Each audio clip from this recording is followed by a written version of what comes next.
एक गांव में रघु नाम का एक लड़का रहता था। उसके पास एक पालतू गधा था जिसका नाम था भोलू।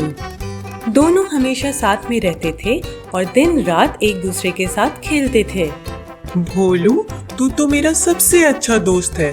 हम हमेशा साथ में रहेंगे, है ना?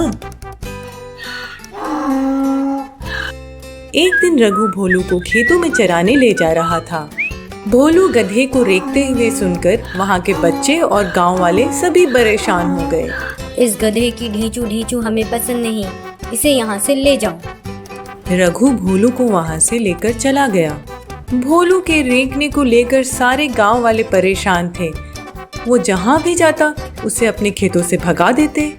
माफ करना भोलू, मैं तुम्हें ज्यादा खाना नहीं दे पाता हूँ। तुम कितने कमजोर हो गए हो। एक दिन खेतों में काम करते समय रघु को एक शेर का खाल मिला। अरे वाह, शेर का खाल! अगर मैं इसे भोलू को पहना दूं, तो गांव वाले उसे शेर समझकर डर जाएंगे। फिर भोलू आराम से खेतों में चर सकेगा और पेट भरकर खाएगा।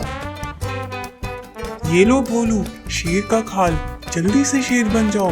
बस ये याद रखना कि तुम ढींचू ढींचू ना करो। और याद रखना, सबसे दूरी बनाकर रखना।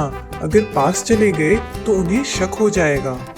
रघु ने भोलू को शेर का खाल पहना दिया। अब भोलू सीना तान कर खेतों में चरने जाता। लोग उसे जैसे ही देखते दुम दबाकर भाग जाते।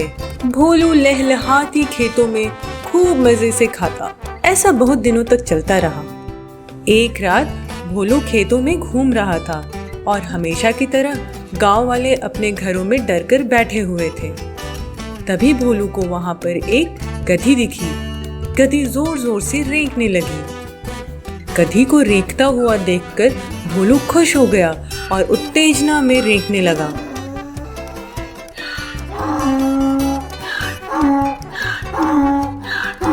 रेंगने की आवाज सुनकर सभी गांव वाले इकट्ठा हो गए। अरे, ये शेर ढींचू ढींचू कर रहा है।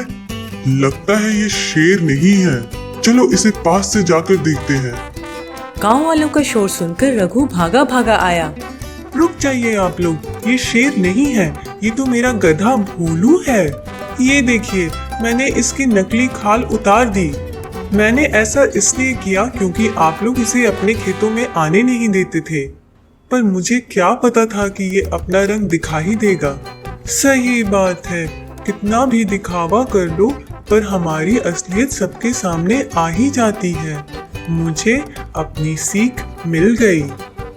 गांव वालों ने रघु की मजबूरी समझी और शिकायत करना बंद कर दिया। अब भोलू अपने असली अवतार में कहीं भी घूम सकता था।